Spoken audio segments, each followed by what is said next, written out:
So if you guys are listening and you have kids right now, take them to open houses. You'll be surprised of what seed that you'll plant in their mind, and you'll be able to create that thing called ownership. People don't realize how 1 year can change everything. Yep. In 2016, I was working at a retirement making $10 an hour. Yeah, I remember that. I went to Anthony's lead class in December or November of 2016. Yep. Fast forward to December of 2017, I sold like 20-some houses. So make sure you always go to a title company, because there's a lot of people in the real estate business that are going to pull a fast one on you if you don't go through a title company and make sure that property, that person actually selling you property, is the true owner. Every single person that wants to be super successful has to have that back up against the wall. Yeah. At least once or two or three times. Yeah. The only reason why people, figure out other ways to pay for things is because they don't have the money. Right. Your money was tied up, so you had to think of another way. Let me use credit cards. Yep. Someone money may be tied up. Let me start bringing in partners. Right. Someone else money may be tied up. Let me get into lenders. People used to be like, yo, Doug, you only buy in Philadelphia, you only buy in Coatesville. I said, no, we could run these same exact strategies anywhere in the country, because at the end of the day, it's a numbers game. There's three core teams that you need. You need an acquisition team, a construction team, and a property management team. You have those three things You good, man. that's strong, then you money. can be successful in real estate. Yeah. But at the end of the day, what it really comes down to is just the quality of life. And to keep it honest with you, the best things in life are free. So I get so much joy out of just taking my pickleball paddle and playing pickleball for 2-3 hours a day. That freedom is everything to me. So it's like, you can't really put a price tag on that. So if I only had one thing to buy, it would be my freedom. It was one day we were talking and you were like, yo, I'm teaching myself how to skateboard. I'm like, bro, you bored. So you was like, yo, I'm teaching myself how to skateboard. I'm like, you ain't got nothing else to do? You were like, no. Light bulb went off in my head. I'm like, this dude really got investments and cash flow coming in, and he's living his life in a not expensive way to where this is true freedom. And it gave me the biggest light bulb moment in my life.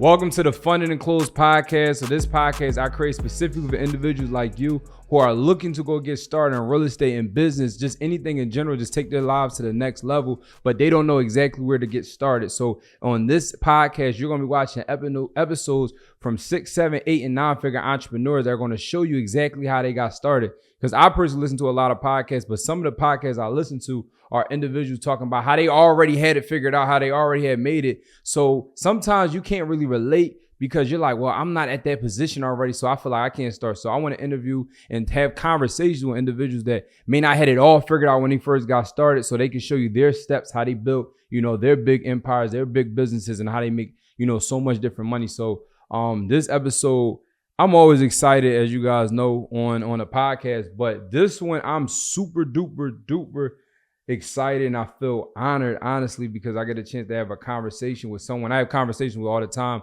But most importantly, a lot of people don't know that there's a lot of influential people that helped me along my journey. But there are 3 people in the real estate space that have helped me out tremendously. I would say one, Anthony Lee helped me out. He was the first real estate. I mean, I went to them Maryland little class. Right. He was the first real estate class that I went to that actually opened me up to actually giving real estate a shot, like full blown shot. The second person I would say is Reek. He helped me out with a lot of stuff, and then you.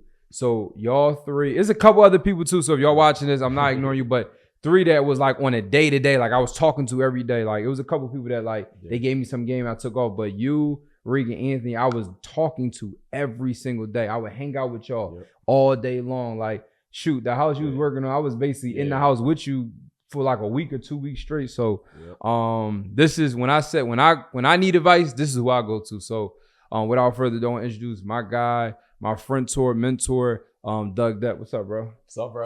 How you feeling, Hey, man? I feel amazing, bro. Thanks so much for having me. First and foremost, I just want to give you your flowers, bro.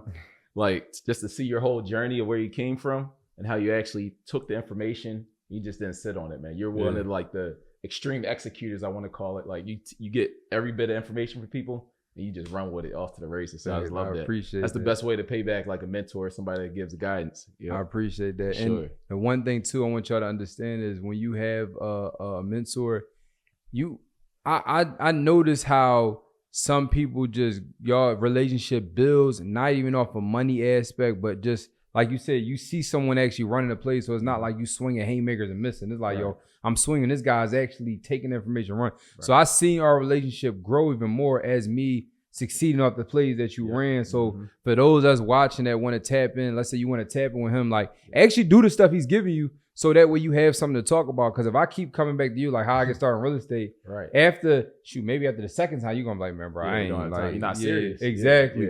But I'm honored to say we have done pretty much everything. I've sold you houses. I've sold your houses. We have fixed up some stuff. We have done deals. We have traveled. We have worked out. We have party. We have done pretty much everything. Everything you check off the box. But one thing I want people to know is, sometimes it starts out by, doing things for free. First time we connected, I just said, look, you need me to move trash. You need me to just hang out. Like, can I just hang with you for the day? And you said, cool. And we were doing all different kinds of stuff. And it was like 5 o'clock in the morning. I met you at your house. And I didn't know what the day was going to entail, but I said, look, whatever he needs me to do, I'm going to do it. And it turned into this. So a lot of people don't want to do anything for free, and they kind of limiting the journey, because now, like, all right, bro, like now I don't want to ask you first I don't need you. You didn't need me at all. Right, you still don't need me, but it's like, me saying, hey, I'm willing to help, I opened up the door. But if I called you like, yo, listen, pay me to do this, you're like, bro, I really don't even need you. So like, you'd be creating opportunity for you. Exactly. Showing up's half the battle. That's showing up is half the battle. So before we get too deep into the convo, I'm excited about this. I feel honored just to do this. But before we get too deep into the convo, I just want you, share who you are, what you got going, how you got started. You super low key, super humble guy. Talking stuff. Let them know you got 1 million houses, all types of stuff. Like, y'all look at me. This is who I look at. Right. So I do have an 8-figure real estate portfolio, worth over $12 million. Just picked up 25 properties out in the Midwest for like right around like 1.2, 1.3 million. But you already know what we're going to do. We're going to fix them up, rent them out Section 8. And now that portfolio is worth right around 3.4 million. So we got a couple of dollars on that exit, on the refinance on the way, tax free. But to kind of give you a story of how it all started. So my brother was actually incarcerated, right? I'm not sure if you know this or not, but I remember. Yeah. So like all during elementary school, every single Sunday we would go visit my brother. So we would go right up to Gradeford Prison. This is a traumatizing experience, especially for, I'm under 10 years old, going to a prison, getting patted down, waiting for one door to open, next door to close. And that was, it was crazy because that's my big brother. He's 15 years older than me. However, my parents decided, let's break this up. Let's make this more enjoyable. So one of the things that we did was we went to go see open houses. Right. So these open houses, they're immaculate. They had food, they had cookies, they had games and so forth. So this really gave me something to look forward to every single Sunday. And what that did was it planted a seed. So I immediately said, you know what? I want ownership. I want a house one day. So if you guys are listening and you have kids right now, take them to open houses. You'll be surprised of what seed that you'll plant in their mind, and you'll be able to create that thing called ownership. So with that, I'm going to the open houses, but I also went to this school called Germantown Academy. Germantown Academy, private school, right? And we're talking about filthy rich kids. We're talking about getting limo service to school. For the long weekend, they're going to Australia, private jet. So I seen PJs and so forth at an early age. They're getting the Range Rovers at 16. They're having bar and bat mitzvahs. They're up on the chairs, doing their thing, muzzle tough. But with that, I seen too much, right? So I seen this, and then I started kind of just studying and being obsessed with the wealthy, because we weren't one of the wealthy families. I was able to get a scholarship through basketball as well as financial aid. So with that, I'm studying the rich, I'm studying the wealthy. And one of the things that I realized is that they all had, beach houses. The majority of them had beach houses, apartment buildings, car lots, right? Like Sloan Toyota was the guy that was in my class, right? Damn. So like they were getting it. So anytime somebody needed a car, they went to Sloan Toyota, Lexus, and so forth. But as I'm seeing this, and the Goodmans, they own a huge commercial real estate aspect, got, Goodman Properties has stuff everywhere. So with that, just seeing that, and I realized one thing, that these kids are no different than you and I, right? They're no different than you and I, but they just have different mindset. Yo, I know you're enjoying this episode. I know you're getting a lot of game and a lot of value, a lot of information, but is it okay for me to give you even more value? Is it okay for me to give you more information?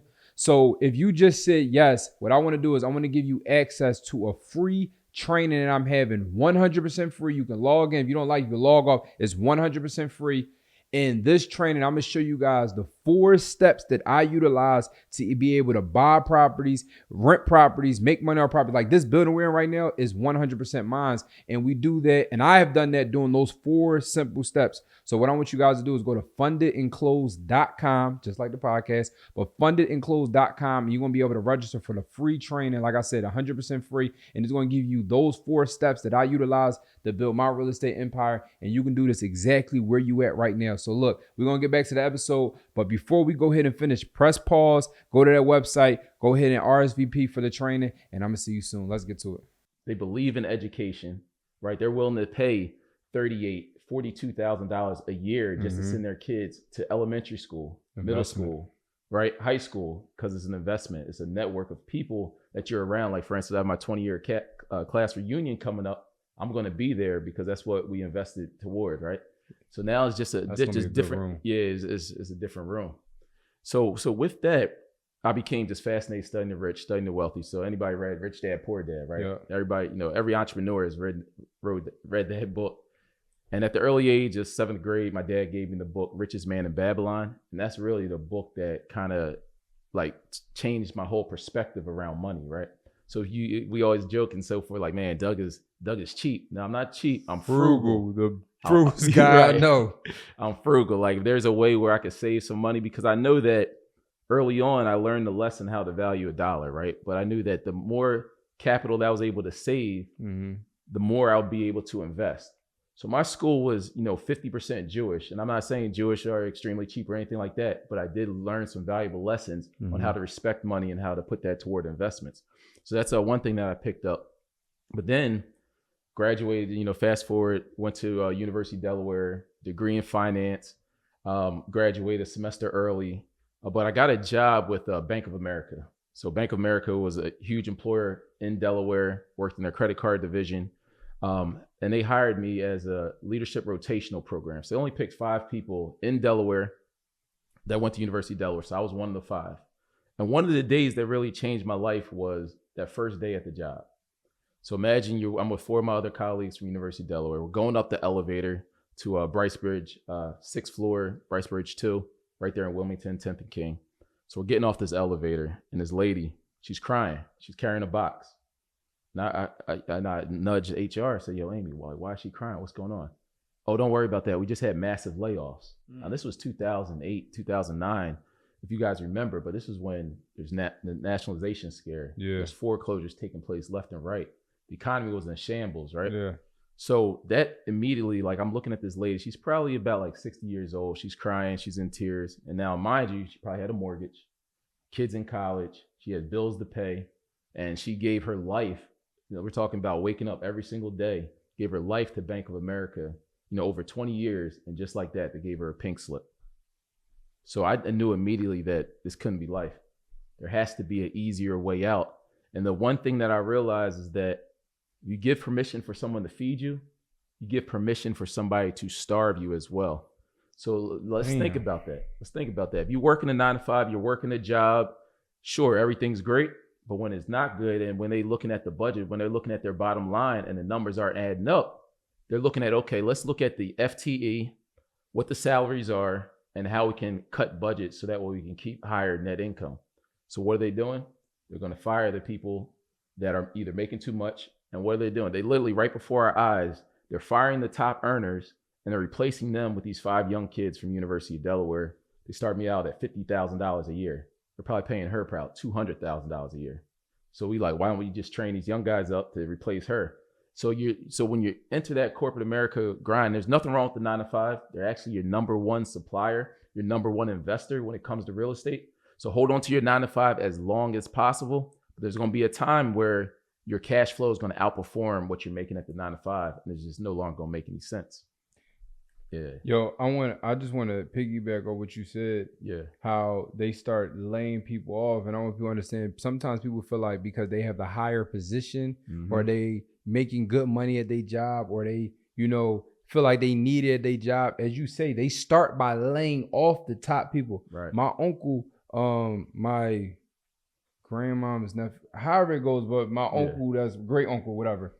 He was getting laid off from jobs as long as I know, he always getting laid off jobs, but he always had like a better position. And it goes back to what you said, when it was always like layoffs, budget cuts, maybe a couple times was his fault, but majority was like layoffs and budget cuts. They start out by firing the top people first and bringing in somebody that has the same skill set, but they're new and they can bring them on a cheaper wage. So I'm saying this to say is, just because you have a higher position at the job, shit, you might be the first person to get cut. Versus the people that are just doing the day-to-day stuff. Exactly. And one of the things at the job, right, they bring me in at 50,000. Let's say increases are 5% a year. It's going to be a lot of years. It's going to be 20, 30 years before I even get up to that person's salary. So they would rather train me up and build me up. And mind you, I'm working 70 hours a week. They're only paying me for 40. And the reason why I'm working those extra 30 hours, 20, 30 hours a week to prove yourself and get yourself to prove myself is one. But I just seen them lay off people. Yeah. So now I'm walking on eggshells like, man, I need this job. It's a cycle. And one of the things that people fall into the trap is, if you have a 9-to-5, right? People get raises, people get bonuses, but the first thing they do is, what do you think they do when they get these bonuses and raises? They're going to increase their living. They're going to increase their living. Exactly. So now they're getting the bigger car, the bigger house. They're taking one more trip. So now what the job loves for you to do that. And the reason why they love for you to do that is because now you have to show up on Monday. Otherwise, all that is going to crumble. So now they know what they're doing by giving you the raises. They know he's going to be right back because he's going to need more money. It's like an addiction. Feel like they need you. Yep. My dad, he worked for the post office. He drive the truck. Yeah. Not like across over the road. Okay. He drive like the medium truck, where they take the mail from post office to post office, right? Gotcha. And then the mailman go and take it out. Yep. But he lived on overtime. Like, he just overtime dude. Like, as long as I know, he just works. He just works. And with that being said, he would tell me, he was like, yo, listen, you can't go to that job in a new car and a new this and new that. And I was like, why? He said, because those are the ones they mess with first. Yeah. He said, they see you pull up in the new Benzes, the new Lexuses, and new all that stuff. They cut your overtime first because they know they can play with you. They know that you need it. Right. So he's like, man, like, my dad, he had like a minivan, and he had like a old Benz, it was like a 1999 Benz. You know how Benz keep the same body? Yeah, same body. My pop was like, yo, frugal. No, he's cheap. You're frugal. My pop was just cheap. He's just super duper cheap. But he had like a 1999 Benz, whatever. Yeah. And even like, so put it in perspective, like, he still got the car. Yeah, nice. That's what I'm talking so about. Like, change but tires. He was like, he makes sure he drove to work in the daggone minivan. Yeah. Cause he like, yo, that's when they start. He's like, I seen too many people when the next wave of overtime coming for next week, they cut yours and they give it to somebody else that think they think they actually need it. Yeah. They play games like that. These jobs, like, don't rely on a job. Use your job. Do what you need to do. Like he said, that's your number one investor. But don't rely on the job, because your cycle may come up on your turn where now you're the person they cut and they bring in the next person in, or they start cutting your overtime when they see you living a little too much. It's a cycle. It's a cycle. And then when I'm at the job, right? So first year right out of college, I'm living in an apartment with my girlfriend at the time. I said, you know what? I don't want to pay somebody else rent. You know, the rent was $12.50. And I was talking to my buddy, he worked at Chase, right? All the banks are right there. He worked at Chase, said, hey, Doug, I'm only paying $1,000, but it's an obstructed view looking at the garage. I said, shoot, we moving downstairs and we're going to get that garage view as well to save $250. Yeah, that so adds we're up. on that. Yeah, it adds up. That's over $3,000 so a year. What year was this? Man, this is back in 2009. $250 is good money, man. That's a lot of savings right there. For sure. Like, I'm only touching maybe like $2,700. $250 is some money. That's a substantial amount. So my girlfriend's on board with that. And then I said, you know what? We can't be in here renting, giving somebody else, over $14,000 a year. So I said, I wanted to buy a house. So I found a place in Newark, Delaware. And this was during the time of the 3.5% down, the FHA loan, which still exists. But just like they have different credits and incentives for people to buy houses right now today, Obama had a $8,500 tax credit. So basically, if you buy a house within that year, you'll get $8,500 back. So I had to take advantage of it. So I bought a house for $250,000, $250,000. Some people are like, man, that's a lot of money. But I only had to put down 3.5%. And how did I get that? Through saving money, through investments. I actually invested in Bank of America stock and Chase stock and so forth. Because this was all during the nationalization scare when bank stocks went from $60 all the way down to $4.50. Oh, you bought in? Oh yeah. So I knew nothing. I knew the banks weren't going to disappear. I knew the government was going to take. And it hits its bottom. It can only go up. Right, exactly. So I cashed out around $16 or so, but that allowed me to come up with my down payment for my FHA loan.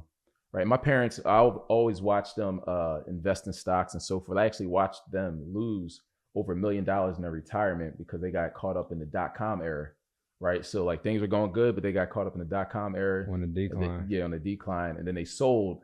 And the thing to do is like if you sell, it's hard for it to get back, especially if you don't reinvest. Yeah. So I watched that. I watched that mistake take place in my household. However, right. So I bought this house, Newark, Delaware, 3.5% down, FHA program. So I had to come up out of pocket less than $16,000.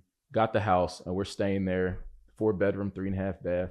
We're staying there, and I wake up one morning like I don't want to pay this mortgage. So I said to my girlfriend at the time, I don't want to pay the mortgage. She's like, what do you mean you don't want to pay the mortgage? I said, it's $1,300. I'm not trying to pay that. That's almost half my check. She's like, well, like what are you gonna do? You got to pay the mortgage. You're gonna take the house. I said, I want to rent the extra room downstairs out. It has a bathroom, has we could put a refrigerator down there, microwave, and so forth. She said, well, I don't want you to rent it out to a guy our age. That's understandable. Yeah. Didn't want to rent out to a creepy old man, which is, also understandable. And didn't want to rent out to a lady our age as well. Yeah. She don't want another lady, walking through the house. Definitely understandable. She has some valid points. Yeah, she definitely has some valid points. But I said, my hands are tied behind my back. So I went on Craigslist. Craigslist is popping, and believe it or not, Craigslist is still popping. I get a lot of deals off Craigslist. Craigslist still popping. I just said that on a coaching call last night. Yeah, Craigslist is where it's at. But so I found this retired grandmother that was willing to pay $750 to stay on this is the room behind the garage. There's a big open room, bathroom, refrigerator, microwave, $750. So mind you, I had her pay, first security deposit and $750. So that money hit the palm of my hand. I'm like, listen, this is crazy. Because I'm used to not getting cash. Like when you work a job, you do direct deposit, you don't even feel like money for real. But that $750 of cash hitting the palm of my hand, that's when the light bulb went off. Because listen, that's over half of the monthly mortgage. So I said, we got to do this again. That's a quarter of your check, $750. Yeah, that's like more than a quarter of your check. More than a quarter of the check. And then I look at the hours, right? So I'm a finance guy, so I like breaking things down. That okay, how many hours is that equivalent to me working at the job, right? So if you're making $75 an hour, that's 10 hours at the job. But if you're making less than that, it's a substantial amount of hours that you no longer had to trade your time for money. Exactly. So now I'm in a situation where that $750 hit my hand. I was like, man, this is too easy. Yeah. She keeps to herself. She's not upstairs in the living room and so forth. So I went to my girlfriend at the time, woke up one morning and said, hey, listen, we got to rent these other rooms out. So rent the other rooms out? Like, you're crazy. There's no way we're going to rent these other rooms out. We're right across the hall. Bathroom. I'm like, yo, listen, we just came out of college. We were sharing spaces all throughout the last 4 years of college. We're going to rent these other rooms out. So then I asked her, because she was giving me a lot of resistance. I said, listen, I woke up one morning. I said, do you want to be rich or do you want to be poor? So your thoughts hit in the morning? Yeah, my thoughts hit. I wait in the morning to get my thoughts out. Like I sleep on it. I get some time, some thought. So I said, yo, you want to be rich or you want to be poor? You don't even want to know what she said, bro. No, they want to know. She said she's okay being poor. I was like, I didn't go to a private school where people are paying $38,000, $42,000, getting the limo service, getting the Range Rovers. And we're talking about, they rented out Allen Iverson for a birthday party, bro. This was Allen Iverson prime. Yeah. He just got done the playoff run and they rented him out. I didn't even know you could rent, professional basketball players out. So they rented Allen Iverson out. So I said, I've seen too much. There's no way I'm going to be okay being poor, right? I'm trying to go up here and you're okay staying right here. You just think just because you got to, you graduated and you cool making 35, 38,000, whatever that amount is. I'm not okay with that. So then, I hopped in the car and in my Toyota Camry hybrid, hopped on the car, went up 95, got back on Bricebridge. I was at the job. I'm pacing back and forth the water cooler. I called my brother. He had just got out at this time. So, yo, big bro, like, you know, she said she's okay being poor. And of course, he's told me, hey, Doug, ride that thing out, man. Of course, you know, he's been locked up for 7, 8 years. He understands of just. So he's just like, yo, ride that thing out, man. You got something good. I said, nah, I can't ride this one out, bro. So I came back and I said, listen, it's not going to work. What do you mean it's not going to work? It's not going to work. Where I'm trying to go and you trying to stay right there, it's just simply not going to work. Limitations. So then, exactly. So then I said, hey, you got 2 weeks, pack everything up, find another place to live. But this is not going to work. So there's a lot of, I mean, listen, I seen it done in corporate America. It's ruthless. It's a business decision. It's a life decision. So we literally gave I gave her the 2 week notice. There's tears involved and so forth. So she, you know, literally when the 2 weeks was up, she's going down the stairs. She's crying. She's in tears. I got these 2 guys I met off Craigslist. They used to work in Las Vegas at the Venetian and Delaware Park. They needed poker dealers. They were just expanding their poker floor. So literally they're coming up the steps. She's going down the steps. Oh, shit. Yes, it was crazy. It was crazy. So now those 2 rooms across the hall, since they don't have their own bathroom, a shared bathroom, $650. So that's $1,300. That's my mortgage note right there off of those 2 guys. And now the lady downstairs. Still got the lady downstairs.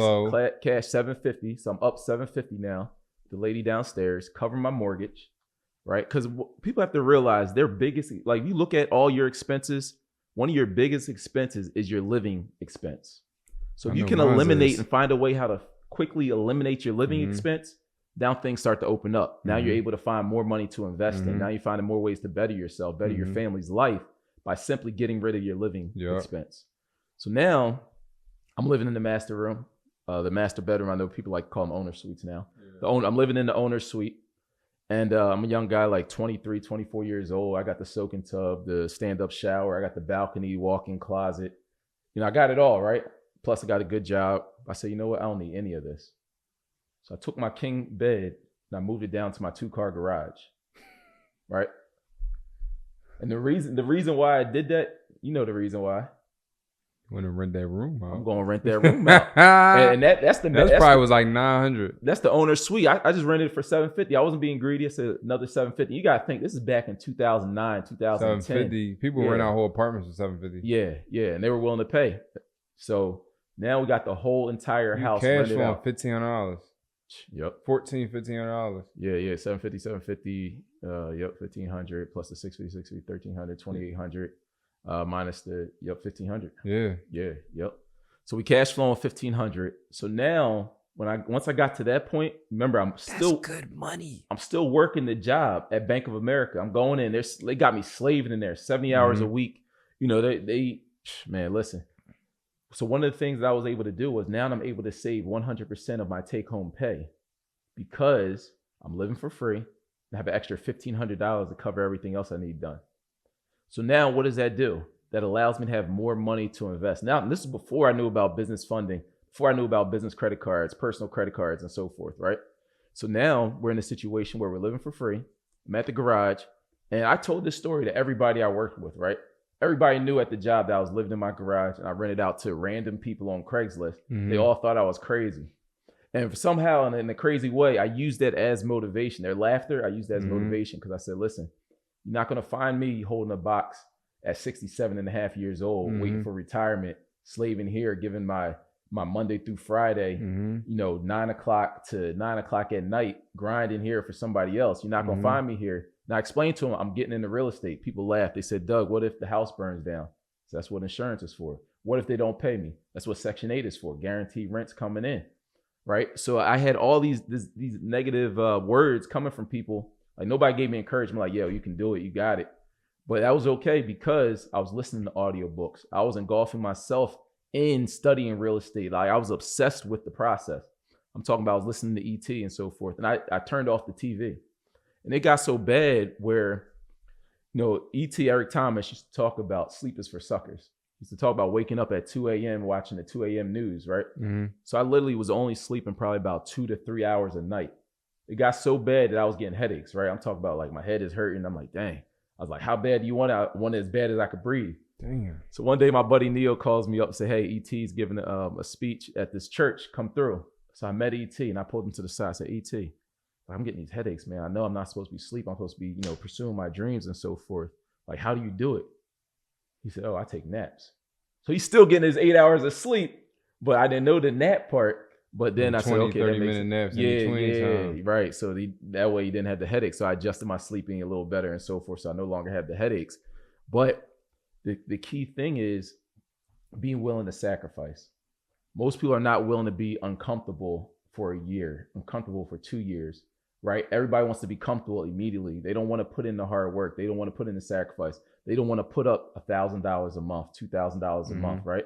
Just because it'll be uncomfortable not being able to go out to their favorite restaurant, take that extra trip to drive the car that they want for that short period of time. They're not willing to put in that sacrifice. They'll rather be on track to hug that cubicle to their 67 and a half. They'd rather be on track to be in a situation where they're relying on somebody else to put food on their table, where all it does is take, a year sacrifice and you can literally change your life. People don't realize the power. A year isn't a long time. No. 12 months, like 2024 is over. It goes fast. It goes by fast. And people don't realize how 1 year can change everything. Yep. In 2016, I was working at a retirement making $10 an hour. Yeah, I remember that. Then, I went to Anthony's Lee class in December or November of 2016. Yep. Fast forward to December of 2017, I sold like 20-some houses.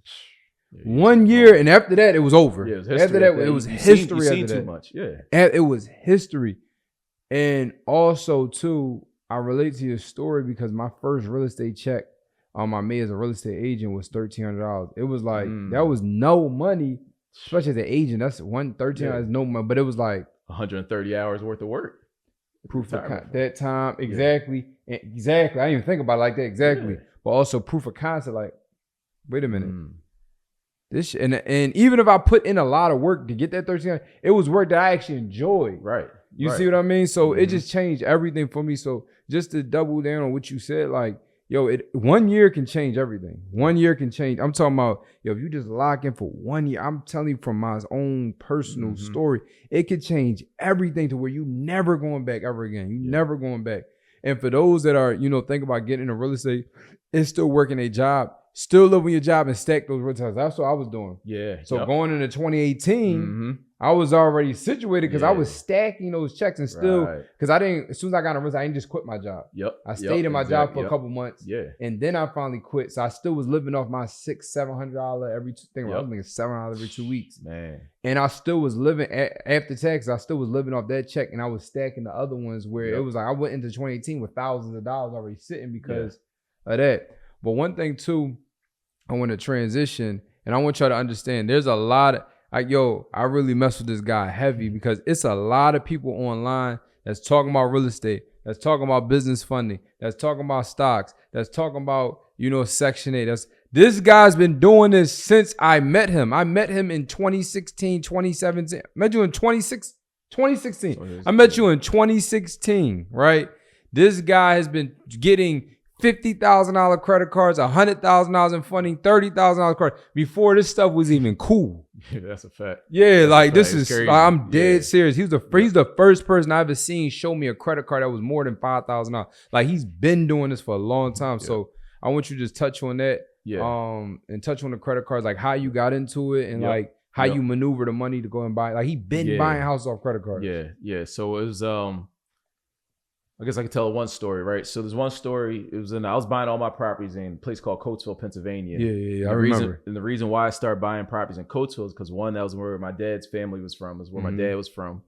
But I spent some time with my cousin Marsha, right?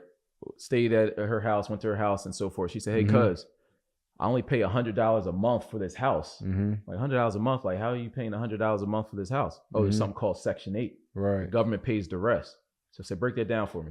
So she said the government pays, $1,200 toward the rent. She has to pay $100. So total rent's $1,300. Landlord gets $1,300 collectively. But then she's like, if I ever lose my job, then the Section 8 will pick up my $100 portion that I pay and pay 100%.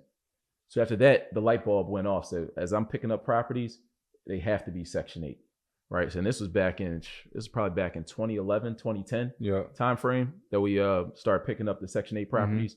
And this was when my first property after the main property that I bought, I was able to buy a second home because it was beyond 40 miles from my house in Delaware. Yeah. So I only had to put down 10%, went with Wells Fargo at the time. And then for every property after that, I had to put down 20%. So I'm real good with the numbers and such. So I had to run the break-even analysis. So with the break-even analysis, like, okay, I put this capital up. It's going to take me 12 months to get my initial capital back. And then after that, it's off to the races. Gravy. Right. Yep. So I'm putting 20% down. So literally the cycle was I'm working a job, right? That job income goes into the stocks or my high yield savings account. Then I'll take those funds once they elevate it. And once it was time, I identified a property. I would take those funds, sell them, then buy a piece of real estate. So now the cash flow from the real estate will go back into that cycle. And I just kept that cycle going. So all that extra cash flow that I had coming in from the real estate, it wasn't going to me just going out and spending money. It was literally going with the purpose back into my investment account to buy more properties. So what I noticed was it was harder for me to scale because as I was, say I bought 3 properties within that year, 3-4 properties that year, my capital will get depleted. You wasn't making more than the 20% coming in. Right, or not that quickly. Yeah. So now I had to wait for that to build back up in order for me to buy more real estate. So it's a little slower cycle. Can you get there that way? Absolutely. And these properties are basically turnkey, ready to go. This is before I knew about the BRRRR strategies, before I knew about getting the properties undervalued, fixing them up, renting them out, pulling the initial capital back, and then some tax-free. But then we got to a situation where, I did this probably about like 20 properties out there in Coatesville just running this cycle, right? So with that, I came across this guy on, and believe it or not, I used to drive for Uber because I knew that I wanted to start investing in Philadelphia. So I said, you know what, my wife, Larissa, she's working the overnight shift. I need something to do, right? I'm just sitting around all night long, essentially. And I got her to get a 2 or 3K FHA loan, but I'll explain that in a little bit. So I'm driving for Uber because I want to learn the different areas, different pockets of Philadelphia. Because I grew up right outside of Philadelphia, a place called Bluebell, Plymouth Meeting area. So I'm driving for Uber, and one morning I drove literally the whole overnight shift because you know me, I was like, I'm working the job and I'm driving for Uber. So I was making 2 checks at the same time. Yeah, listen. And learning. And having the real estate income coming in addition to that. Like, when I tell you what's the book? Next Door Million? Like you was like Millionaire Next Door. Yep. So, I got people in the Uber. I'm asking them questions. I don't even think anybody knew I drove for Uber. But I drove for Uber. And with that, I came across this guy doing a demolition. He was ripping the house up. And he's a big, heavy-set guy right there on 33rd Street, right in Strawberry Mansion. This is before I even really knew what Strawberry Mansion was. Where I invest at. Yeah, we both invest at. Yeah. So he hops out. I said, hey, who's the boss here? He said, I'm running the demo. But do you know my brother? I said, no, I don't know your brother. He was down in Miami at the time. We talked on the phone. He said, hey, I'm coming back up to Philly. Let's sit down. And I wanted to start getting into these full gut renovations, right? Because it sounded it'll be like the next step for me. So I met with this guy. He set me down and said, hey, listen, I got a property perfect for you. $25,000 on the street called Bancroft Street, right there in the middle of the hood. There's a property. I walked through it. It looked disastrous. Roof is down. All it basically was just a front wall. So he sold me on the deal. I said, hey, man, you got to step out on faith sometimes. And this is going to be a new venture for me, a new avenue within the real estate. So he said, hey, I'll do the construction for you, $75,000. And now, mind you, I'm used to doing loans and such, but I had cash saved up. So he said, hey, if you got the cash, there's no point in using a loan. Let's just work with the cash. So I gave him $25,000. Of course, we went to a title company. So make sure you always go to a title company because there's a lot of people in the real estate business that are going to pull a fast one on you if you don't go through a title company and make sure that that person actually selling you property is the true owner. Exactly. So with that, bought the property cash, $25,000. And now the construction budget, $75,000. Mind you, this is my first time doing a full renovation. Y'all in 100. So I'm in there. They're gutting the property out there, throwing out. They're moving fast. And Buddy was, he talked pretty fast. He's like, hey, man, we got to keep these guys rolling. You blink, you're going to miss it. So I'm literally shelling out thousands of dollars to them. I look up. I got the framing done, and they're about to start the electric, but I have about $70,000 out of my pocket into my man's hand. So you can only imagine what happened. About 30 of it was actually utilized. Man, listen, things started to slow Because up. framing and you didn't start the electric yet. I didn't start the electric yet. So did y'all do the plumbing yet or anything? No plumbing yet. So it was just framing. Yep. And I got about $70,000 of cash. Or 20 was actually spent. Right. And the rest 2025 probably was actually spent. Maybe 30. Listen, I didn't know any better, and I was excited for the process, and everything you were saying sounded really, really good. Mm-hmm. Right. And I was a little wet behind the ears at this time. Mm-hmm. So now the project took 2 years to complete. Right. So you could only imagine, like, I just got my gun license. You can only imagine the thoughts that were going through my head. But with that, I got to see every stage of construction because it was like watching the paint dry at this point. I'm calling, say, hey, where we at with my project? Oh, it's Big Tank weekend. Big Tank? Who the heck is Big Tank? What's the guy doing my project? Right? So it was Big Tank weekend. The Pope was in town. It was this person's birthday, that person's birthday, his birthday, wife's birthday, son's birthday, grandma's birthday, all these different excuses. So I literally heard every single excuse. You know, this person's in the ICU. I heard every single excuse during those 2 years. But I'm thankful for that experience for two things. One, I got to learn the full stage of construction from start to finish. But two, I had to get creative. So I had $100,000 out in the street, right? And again, I'm still working a 9 to 5. So all my cash reserves are basically depleted at this point, right? So I'm down basically rock bottom. But I had a decision to make. I can quit on real estate altogether and go hug the cubicle for another 40 years. Go back to what you know. Right? Go back to what I know, just be the best financial analyst that I could be. Or I could figure it out. Yeah. Figure out some other ways to continue to buy real estate. And that's when I had to get creative. Right? So I always had good credit, had my first credit card in college. But then I used to get these checks coming in the mail from Citibank, right? And I love their double cash credit card. But with Citibank, they would send me these checks. And most of the time, what do you do with these checks? Most people shred them. They throw them out. I got this check and I was like, man, what if I just go ahead and figure out a way how to get this check in my bank account? And that's what I did. And then I was able to buy my next piece of real estate. While that one was still, all my cash was tied up, I bought a piece of real estate out in Coatesville. And this was a foreclosure for right around like $24,000, right? The construction budget is like $5,000. So I used the majority of the balance transfer from this card because it was a high card. So the check was a balance transfer check? Balance transfer check, yep. So you moved the money from the credit card to the checking account? Yep, from the credit card to the checking account. Did they charge you fees for that? The fees for this one, I negotiate the fees down. Typically they're 5%, but I negotiate the fees down to 3%. You only get what you negotiate. Exactly. So we negotiate that down. So now I bought the property with the balance transfer, and there's still some money left over. So now we're able to fix the rest of that property up for like $5,000, give or take. Now, mind you, the terms on the balance transfer were 12 months. And just to fix this property up, it took probably maybe about 40 days, right? 40 days to fix it up. Got it rented out. But then I went to a small local bank, Coatesville Savings Bank. They changed to Prosper Bank at the time. And I said, hey, I got this property here. I own it free and clear. Because you paid off a credit card. Right. I own this property free and clear. So what I want to do is I want to get this appraised, and then I want to get my money back so that way I can pay off this credit card. So literally got the property appraised for much higher than what I got it for, much higher than what I was all in for. So I got all my initial capital back from that. And I didn't even know about getting even more money out on the cash out. I just wanted my initial capital back so I could pay off this credit card. So now I had a decision to make. That balance transfer teaser rate, they call it, because they want to tease you into, running that balance up for the longest period as possible. And then they expect you not to pay it off so that way they can start collecting interest on you. That's how they get money in addition to that balance transfer fee. So now I'm in a situation where I get this money back from Coatesville Savings. I had the option to pay off that balance transfer. But then I thought about it. Another house popped up right down the street for $50,000. Why rush to pay that back if I still got 8 months left? Right. So then I took the funds from that. I paid the other house cash, and then took that right back to the bank.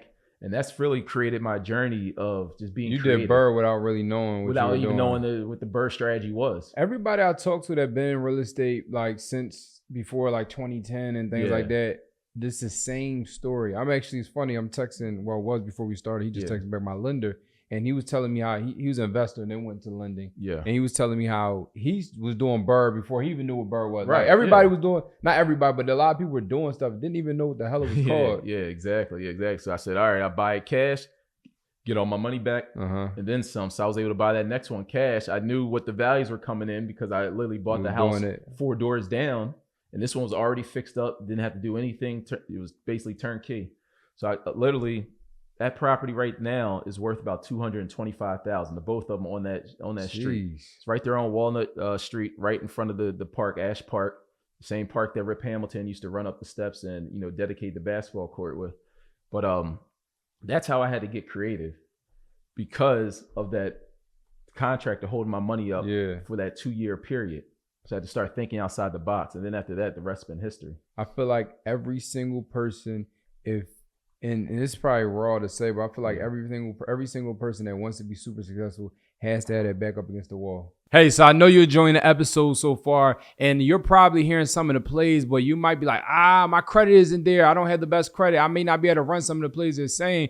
So what I want to do is I want to give you an opportunity for free credit repair. I said it, 100% free credit repair. I'm going to drop the website below where you can go ahead and get your credit repaired for free. All you have to do is have the credit monitoring software so that way you can pull your reports and this will be fixed for free. All you have to do is go to nochargecreditrepair.com. It is 100% free. All you have to do is have the credit monitoring software so you can actually pull the report and actually see what the score is on all 3 bureaus. And then this system is going to fix your credit for free. So again, nochargecreditrepair.com, and you guys can get access to that. Look, there is no reason why you can't win. This is the link for you to get your credit repaired. You're watching a podcast episode where it's showing you how to make money, how to get funded.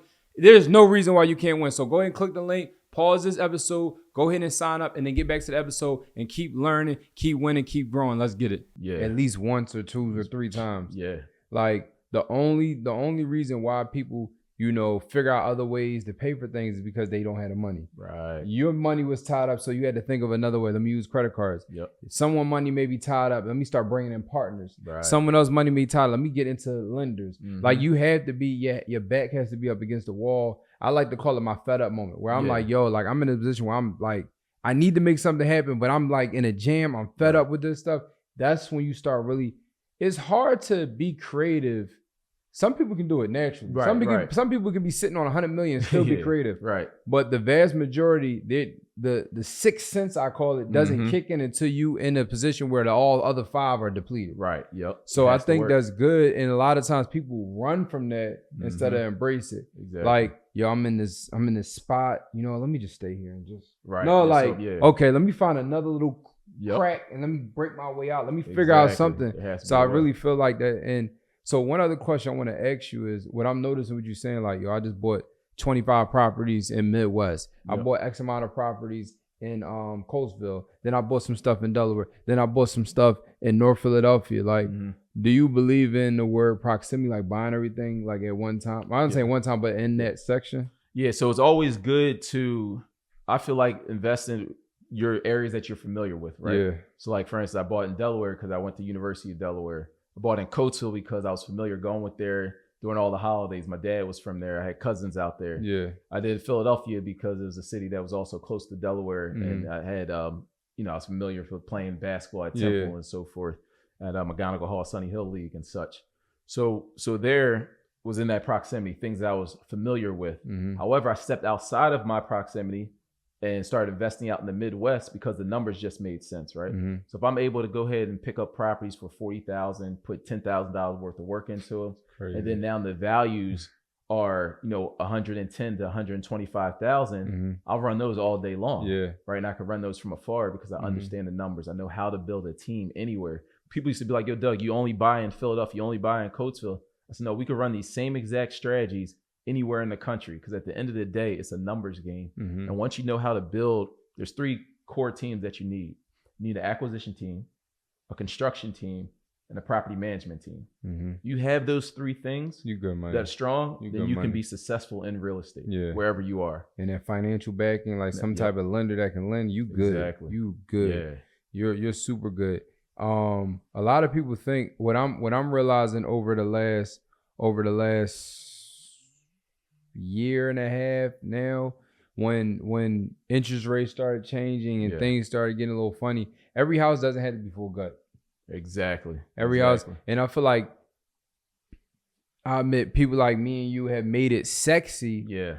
And now people feel like, because, you know, bringing something brand new like what we in right now is, it looks nice, it is sexy, absolutely. It's a fun process, but you realize, like, do you want to have fun or you want to make money? Right, exactly. You get what I'm saying? You can definitely do both, yeah. But at some point, somehow it's like, this ain't about the fun, it's about the money. So, like you said, just getting into a property where now you only putting $10,000 worth of work and it's worth $125. Yep. It's like, I want people to understand, like, every house doesn't have to be full gut. I just bought a property yesterday. And we're literally only putting about 40, 50 grand into it because it doesn't need a full, it is a big house, but the walls don't need to get taken out. Right. We're doing redo new kitchen and it's 3 bathrooms in the house. It's 3 stories. We're doing a new kitchen, 3 new bathrooms, 2 half baths and 1 full bath. No, it's 2 full baths, 1 half bath, new kitchen, new floors. Yep. Spackle the walls and paint. Call it a day. Yep. And might not even spend a whole 50 on that, to be honest with you. Yeah, you put a couple of dollars in your pocket if you have to. Exactly. Right. So and the construction budget is 66. So it's like you probably get it done for 35, 40. Exactly. But I want people to understand, like, every house doesn't have to be full gutted. As you can see, it's all about the numbers. Like, does this make sense? Can we go ahead and do that? And for people that's watching us that may be in an area where their market isn't supplying them kind of deals. Right. He's already let you know it's okay to step outside your area. Maybe, you know, go, and I'm not saying go super left or go super right, but maybe right outside of your area. So if you in New York, maybe dip in Jersey, maybe come down to Philly. If you in California, maybe dip over to Nevada or whatever. I don't know the different places. If you in Miami, maybe dip up to maybe Jacksonville or, you know, 2 hours, 3 hour distance is not going to kill you. You can go there and come back in the same day, but don't let you in an area where it might be too expensive or the construction is too high, different things are out of reach for you at this moment, stop you from actually investing. Put your back up against the wall, figure out how to get the hell up off of it so you can maneuver around. So that's powerful. Powerful. I definitely appreciate this conversation. I'm honored to have it because, you know, you're someone that helped me out a hell of a lot. I can't even count on the many times that you just helped me over and over again. So I truly, truly appreciate you. One of the things I want to do before we close up, well, we do something at the end of the podcast all the time. Like, what's some of the things that you done with your money that was just like, I know you frugal. What's some of the things like, so we ask every person like, oh, you made a lot of money, you done a lot of different things. And I feel like this need to be like a 3-part, 4-part conversation because I just know so much. Like, yo, he gave about 5% of what he knows and what he has done. When I tell you this guy, a lot of stuff, yo. But nonetheless, like, we always ask people, like, what's some of the things you done with your money? Like, we had some people say, yo, well, I retired my mom. Some people say, I went and bought my dream car. Some people say, yo, I went and had a wild weekend. And some people say, I went ahead. Like, what's some of the things that you done with your money that had nothing to do with investing, but just like, I just personally wanted to do it? Yeah, I know it wasn't an investment, but, you know, I bought my parents a house, renovated it. Now they live in that property. Like, my father has Alzheimer's and so forth. So we designed the basement to also have a spare room back there for that way his caregivers could be down there with him, but also make it a nice, comfortable space for them as well. So they were downsizing, but I just wanted to be, you know, give back to my father. Like, he was literally with me. Like, when I retired corporate America, he was with me like every single day. I remember. He's like, we're going to Home Depot. We're in the Floor and Decor. We looking at properties. We're at the closing table. I was bringing him with me. But those moments were just so priceless because I wouldn't have been able to do that if I was still hugging the cubicle, right? So it's this moments like that I could always look back at the videos. And he's still with us today, but he's not in the same mind. But it's just a beautiful thing. And I'm thankful for real estate. I'm thankful for taking that step on faith to say, you know, this has to work or it has to work, right? Because it provided me that freedom and mobility. So that was one of the big things. And of course, you know, what else have I done? You know, bought my wife a car, you know, bought a house out in Los Cabos, Mexico. See, he be doing stuff. He just keep it, he be doing stuff. Right. Yeah. You know, bought I always wanted a Tesla, you know, bought that car and so forth. But really, that's the, you know, material things. At the end of the day, what it really comes down to is just the quality of life. And to keep it honest with you, the best things in life are free, right? So I get so much joy out of just taking my pickleball paddle and playing pickleball for 2-3 hours a day, right? Which basically cost me less than $4, right? So I'd rather, that freedom is everything to me. So it's like, you can't really put a price tag on that. So if I only had one thing to buy, it would be my freedom. Dang, that was deep. You are honestly the first person I can honestly say I saw what freedom actually looks like. I'm being honest, you're the first person on the planet Earth that I honestly saw and I can say that is exactly what freedom is. And I'm gonna tell you exactly how I knew. I'm gonna tell you the exact time when I realized this, right? It was one day we were talking and you were like, yo, I'm teaching myself how to skateboard. I'm like, bro, you bored.